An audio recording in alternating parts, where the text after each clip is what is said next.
Season 2 की शुरुआत होती है और हमें हमारी बेटी दिखा जाती है जो कि कुछ प्रोनाउंस कर रही थी। वो कहती है एक्चुअली मेरा मतलब था, लेकिन तभी उससे वो बात हो ही नहीं रही थी। लेकिन तब वो बड़े कॉन्फिडेंट होकर बात करती है। वो कहती है बिल्कुल, क्या मुझे ऐसे कहना था? तो वहां पर उसके सामने फर्स्ट प्रिंस था। वो कहता है बिल्कुल, गुड जॉब माय लेडी, आप तो बहुत ज्यादा कॉन्फिडेंट लग रही हैं और मुझे लगता है आपने बहुत ज्यादा प्रैक्टिस की है। वो कहती है थैंक यू सो मच। लेकिन वो कहती है मुझे लगता है ये तो जितना मैं सोचा था ना उससे ज्यादा हार्ड है। तो फर्स्ट प्रिंस कहता है बिल्कुल, आपको इसकी आदत नहीं हुई ना, आपको और प्रैक्टिस करनी होगी। तो पीछे उसका फादर उसका भाई बैठा हुआ था जो कि बहुत ज्यादा अनकंफर्टेबल और सीरियस थे। लेकिन तभी कालीतूस कहता है ओए तुम लिजर्ड, अपने घर वापस नहीं जाओगे? यहीं पे रहना तुमने? आखिर तुम कब तक यहाँ पे रहोगे? तो तब फर्स्ट प्रिंस कहता है माय लेडी, इसने मुझे डरा दिया। वो कहती है कालीतूस अपने दोस्त से अच्छे से बात करो, तुमने इसको डरा दिया है। वो कहता है सच में ये सिर्फ बकवास कर रहा है, बुशी टेल। तो तब उसका फादर वो चाय पीते हुए सोचता है मैं भी इसको यहाँ से निकालना चाहता हूँ, लेकिन इसने हमारी बहुत ज्यादा हेल्प की है तो मैं कुछ वक्त के लिए इसको यहाँ पे रहने दूंगा। तो कालीतूस कहता है ओए तुम जरा इधर तो आओ। तो फर्स्ट प्रिंस कहता है माय लेडी, तो हमारी हीरोइन कहती है उसके साथ अच्छे से पेश आओ। लेकिन तब हमें अगले दिन का सीन दिखा जाता है। तो तब ड्यूक का मेंशन और ड्यूक अपने ऑफिस में था।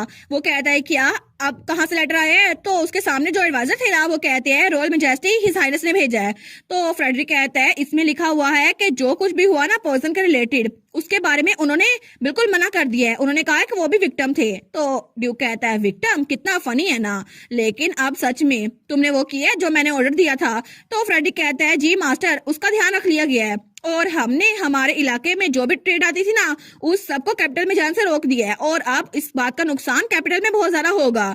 रॉयल फैमिली को बहुत बड़ा हिट लगेगा क्योंकि हमने ट्रेड रूट्स को कट कर दिया है। तो फ्रेडरिक कहता है रॉयल बैंक्वेट भी जल्दी होने वाली है तो उनको बहुत ज्यादा फ्रस्ट्रेटिंग लगेगा। तो बाकी लोग कहते हैं लेकिन ये कितना बुरा हुआ ना, हमने सबसे पहले उनको टारगेट किया है और क्या पता कि रॉयल फैमिली के पास ज्यादा पैसे ना हो। तो फ्रेडरिक कहता है रॉयल फैमिली कभी भी एक डेकोरेशन को 2 बार इस्तेमाल नहीं करती, लेकिन ऐसा लगता है कि पिछले साल वाली डेकोरेशन वो फिर से यूज करेंगे क्योंकि इस बार उनके पास कोई ट्रेडिंग रूट नहीं है। लेकिन तभी उनमें से कोई कहता है ये कुछ ज्यादा नहीं हो जाएगा अगर हम सारे के सारे ट्रेडिंग रूट्स को ब्लॉक कर दें? आपको नहीं लगता कि ये कुछ ज्यादा हो जाएगा? वैसे भी हिज मैजेस्टी ने पर्सनली एक लेटर लिखा है जिसमें उन्होंने अपनी इनोसेंस को साबित किया है। तो ड्यूक कहता है बिल्कुल ठीक कह रहे हो, किसी भी चीज का अभी हमें कोई श्योर नहीं है, लेकिन इसी वजह से हमने उनको ऐसे छोड़ दिया है क्योंकि अगर मुझे श्योर हो जाए ना इस सब के पीछे रॉयल फैमिली है तो मैं उनको छोड़ूंगा नहीं। और तभी वो मेज पे मुक्का मारता है। वो कहता है एक बार मुझे कोई क्लियर एविडेंस मिल गया ना इस सब के पीछे रॉयल फैमिली है तो फिर देखना मैं क्या करता हूँ। लेकिन फ्रेडरिक सोचता है एक और नया मेज वो फिर से डैमेज हो गया। लेकिन फ्रेडरिक सोचता है मुझे इनको काम डाउन करना होगा। वो कहता है बाय द वे टूब्रोजम रेसिपीज जो हर लेडीशिप ने बनाई है ना वो बड़ी पॉपुलर हो रही है। दूसरा कहता है बिल्कुल, वो सूप तो बहुत ज्यादा पॉपुलर हो गया है और विंटर में तो बहुत ज्यादा हेल्पफुल होगा। तीसरा कहता है बिल्कुल बिल्कुल, हर लेडीशिप तो बहुत ज्यादा यूनिक है, उनकी आइडियाज भी बड़े यूनिक है और वो उसकी तारीफें किए जा रहे थे। लेकिन फ्रेडरिक सोचता है मुझे देखने दो क्या मास्टर काम डाउन हो गए। तो ड्यूक तो बहुत ज्यादा प्राउड था क्योंकि सब लोग उसकी बेटी की तारीफ कर रहे थे ना। लेकिन फ्रेडरिक सोचता है अच्छा वो ये काम डाउन हो गए। तो ड्यूक सोचता है ऐसा लगता है कि ये सब लोग को पता चल गया मेरी बेटी कितनी कमेंडेबल है और ऐसा लगता है कि मेरी बेटी बहुत ज्यादा जल्दी बड़ी हो रही है। और उसे रहता है जब वो छोटी सी थी ना तो बहुत ही ज्यादा छोटी सी लगती थी और उसके सामने तो बिल्कुल टीनी टाइनी सी लगती थी और तब वो वहां पे लेटी हुई थी।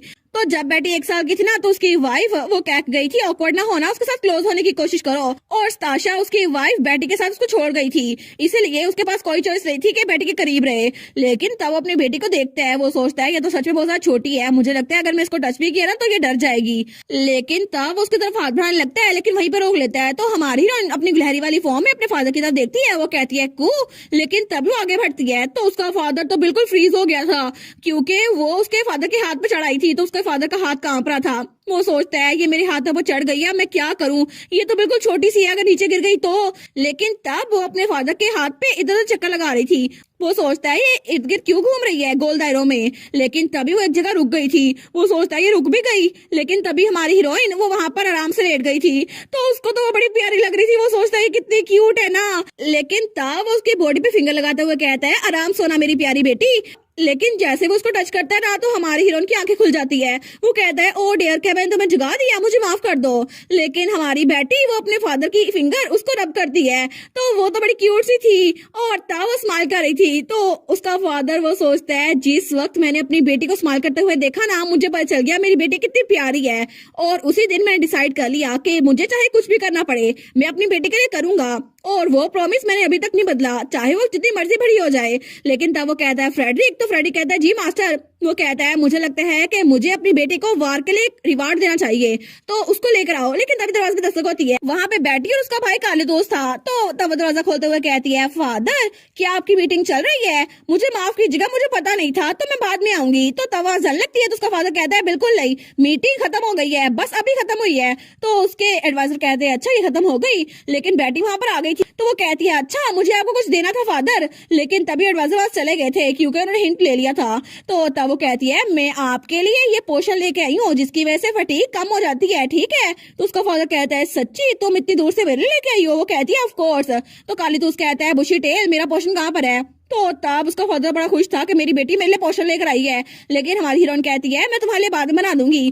तो तभी वो अपने अकाउंट वाले पर्स से कुछ निकालने लगती है। वो सोचती है कितना वियर्ड है ना, मैंने इसको यहीं पे रखा था। लेकिन तब जब वो उस पर्स को खोलती है ना, तो तब वो पर्स ही नीचे गिरने लगता है। तो उसका भाई कहता है बुशी टेल तुम्हारा बैग नीचे गिर रहा है, लेकिन वो कहती है प्लीज मत देखो, और उसका पूरा का पूरा बैग फैल चुका था। तो उसका फादर सोचता है क्या आखिर ये सारा कुछ इसके पास अभी क्या कर रहा है? लेकिन तब हमारी हीरोइन के बैग से सारे कागजात नीचे गिर चुके थे, और वो सारे कागजात सारे लेटर्स थे जो उसके फादर ने उसको लिखे थे। वो सोचती है कि यार ये फैल क्यों गए, लेकिन तब तो बड़ी परेशान हो गई थी। वो सोचती है मैंने सारे के सारे गिरा दिए, और तब पैनिक होने की वजह से उसकी टेल भी बाहर निकल आई थी। वो सोचती है काम डाउन, इनको लगा होगा ये ऑर्डिनरी पीसेस ऑफ पेपर है, तो ये इनको तरफ ध्यान नहीं देंगे, इनको नहीं लगता ये लेटर्स है ना। लेकिन तब उसका भाई कहता है कि तो लेटर है ना, एक और लेटर है। तो उसका फादर भी कहता है कि तो लेटर है। वो सोचती है इन दोनों को पता चल गया, तो तब वो लेटर को उठाने लगती है। वो सोचती है मैं इनसे पहले उठा लूंगी, लेकिन उसका भाई कहता है मुझे हेल्प करने दो। लेकिन जब उस लेटर को देखते हैं ना, वो कहता है कि तो फादर की हैंड राइटिंग है ना, क्या सच में तुम इनको ऐसे संभाल के फिर रही हो? लेकिन हमारी हीरोइन उसके हाथ से वो लेटर पकड़ लेती है। वो कहती है तुम्हारी हिम्मत कैसे हुई इनको ये कहने की, और वैसे भी ये मेरे लिए बहुत ज्यादा प्रीशियस है क्योंकि फादर ने इनको मेरे लिए लिखा था। और वो सोचती है चाहे दूसरों के लिए अजीब लगे, लेकिन ये मेरे लिए बिल्कुल खजाने से कम नहीं है, क्योंकि फादर ने मुझे खुद ये लेटर लिखे थे, चाहे एक एक लाइन ही क्यों ना हो, लेकिन मुझे ये बहुत ज्यादा पसंद है। तो तब उसका फादर उसके हाथ से लेटर लेते हुए कहता है मुझे कोई आइडिया नहीं था कि तुम इनको खजाने की तरह लिए फिरोगी। लेकिन तब स्माइल करते हुए कहता है अगर ऐसा ही है ना तो मैं तुम्हारे लिए रोज एक ना एक लिख दिया करूंगा। तो हमारी हीरोइन वो कहती है फादर, तो उसका भाई भी कहता है बिल्कुल, अगर तुम्हें और चाहिए ना तो मैं भी तुम्हारे लिख दिया करूंगा, मैं तो दिन में तुम्हें 10 लेटर लिखा करूंगा, और चलो मुझे लेटर लिखने दो, फादर के लेटर रहने दो। वो कहती है सच्ची तुम्हें मुझे लिखा करोगे? वो कहता है बिल्कुल। लेकिन उसका फादर वो सोचता है सच में मेरी बेटी कितनी क्यूट है ना। लेकिन तब वो कहता है अभी मैं सोच रहा हूँ, तो आज की मीटिंग इस बारे में थी कि तुमने जो कंट्रीब्यूशन की है ना उसके लिए तुम्हें रिवार्ड दिया जाए। वो कहती है मुझे रिवार्ड देना है? वो कहता है बिल्कुल, तुम्हारी बर्थडे भी आ रही है ना, तो मुझे बता दो तुम्हें क्या चाहिए। तो कालीतूस कहता है हम उसको ट्रॉफी दे देते हैं जो कि हम किंगडम से लेकर आए थे, और इसके अलावा मैंने सुना था उनकी स्वॉर्ड्स भी अच्छी हैं। तो उसका फादर कहता है नहीं, मेरी बेटी के लिए तलवारें कुछ ज्यादा होंगी, क्या पता हम उसको कोई और चीज दे दे। तो हमारी हीरोइन तो बड़ी खुश होकर उनकी बातें सुन रही थी। तो उसका फादर कहता है क्या हम उसको कोई ऐसी चीज ना दे जिसपे वो राइड कर सके। लेकिन कालीतूस कहता है तुम्हें क्या लगता है तुम्हारा बर्थडे प्रेजेंट क्या होगा, लेकिन तुमने चेहरा क्यों बनाया हुआ है? तो हमारी हीरोइन कहती है क्या?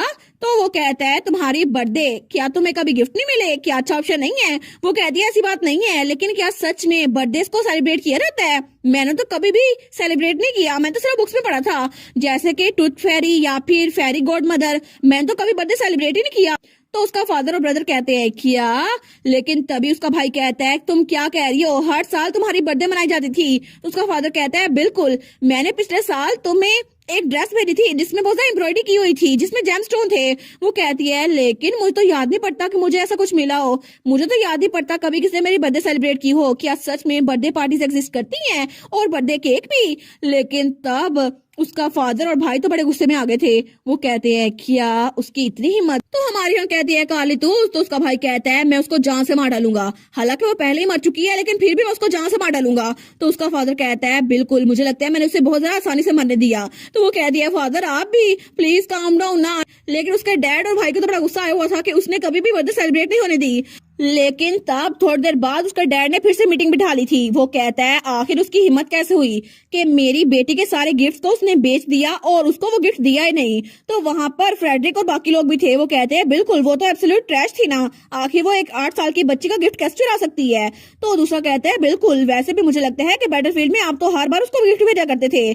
लेकिन उसका फादर वो कहता है उन 5 सालों में मैं हमेशा अपनी बेटी के लिए कोई ना कोई गिफ्ट भेजा करता था, लेकिन मेरी बेटी ने कभी वो रिसीव भी नहीं किया और उसने कभी भी कोई बर्थडे सेलिब्रेट नहीं किया। आखिर उसको कैसा लगता होगा। तो वो दोनों भी कहते हैं बिल्कुल, हमें लगता है कि इस बार हम सारे के सारे टॉयज ले आएंगे और यहाँ पर हर एक चीज सेलिब्रेट करेंगे जो वो चाहती हैं। तो फ्रेडी कहता है बिल्कुल, और मैं हर लेडीशिप के केक के लिए बहुत ज्यादा सेलिब्रेट करूंगा। तो बेटी का फादर कहता है बिल्कुल, पैसों की टेंशन ना लेना और पूरे कॉन्टिनेंट में सर्च करो और सबसे बेस्ट गिफ्ट लेकर आना मेरी बेटी के लिए, क्योंकि मैं चाहता हूँ कि मेरी बेटी के चेहरे पर स्माइल हो जो कि बहुत ज्यादा बड़ी हो और मैं उसको खुश देखना चाहता हूँ।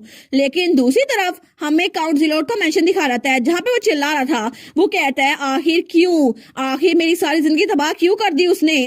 और तब उसे याद आता है जब आज सुबह ही उसके पास डिसिप्लिनरी कन्फाइनमेंट का लेटर आया था, क्योंकि उसने बेटे के बारे में कोई भी रिपोर्ट ड्यू को नहीं दी थी। वो कहता है वो बेवकूफ, उनको नहीं लगता कि वो क्या कर रहे हैं, मैं next head of house hold हूँ, वो मेरे साथ ऐसा कैसे कर सकते हैं।